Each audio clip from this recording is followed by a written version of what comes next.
Hi, my name is Eric Meyer and I'm a professor of social informatics here at the OII. I'm here to talk a little bit about one of our methods modules that we offer in the second half of Hillary term, which is called Qualitative Data Analysis. Now this class is designed to help you learn how to deal with qualitative data, much like you might be learning how to deal with quantitative data in some of the other modules you could choose to take here at the OII during Hillary term.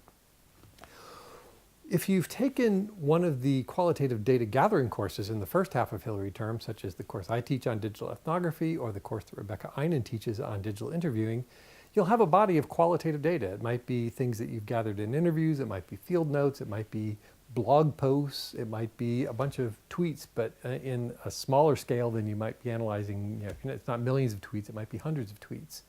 And you want to make sense of those in a systematic way. So qualitative data research or qualitative research involves using systematic approaches. And in this class, we help you learn what those systematic approaches are to approaching a body of qualitative data. So the general prerequisite for this course is that you've taken one of those previous qualitative data gathering courses, or if you've already got a body of information, you can get special permission. You contact me and I'll talk to you about what kind of data you've got available to you, and then give you permission to enter the course if you've got something to work with, because there's not time during the course to gather new data and then do the analysis. You've got to have a body of data when you start.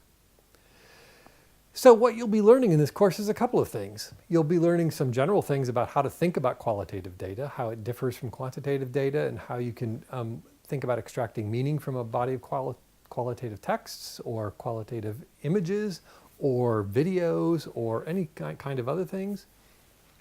And then you'll be getting some tools to actually doing that. So we use a number of tools that are computer-based tools. We will introduce you to a range of those and give you hands-on work, actually working with some of these to categorize and organize your data. Now, one of the things that people ask is, well, I've done a lot of interviews, I've maybe read a lot of these tweets on a body, I've read a bunch of blog posts. Why can't I just say, oh, well, I've read a lot, I sort of know what it's about, I can just write about it without doing anything systematic?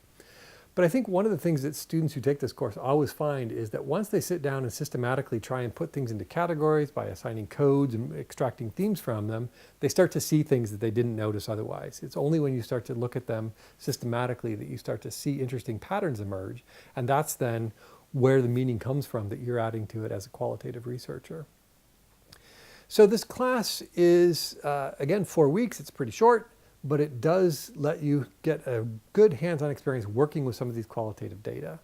You might be using some of these similar techniques in your dissertations or possibly in your later work life or your later research career, depending on what you go on and do, because qualitative research is one of the major pillars of the kinds of things you might be doing as a social science researcher. It's part of many mixed method studies. Many of you have probably been interviewed yourself for a variety of things, and those interviews have to be systematic if you want them to be meaningful in any serious way. So if you are interested in learning more about qualitative data analysis, if you just got some qualitative data that you want to make sense of and want some help doing that, this is the course to take. And this year I'll be teaching it with Matt Willis, who's a postdoctoral researcher here at the OII. And we're going to be bringing lots of interesting ways for you to help thinking about those qualitative data. Thanks.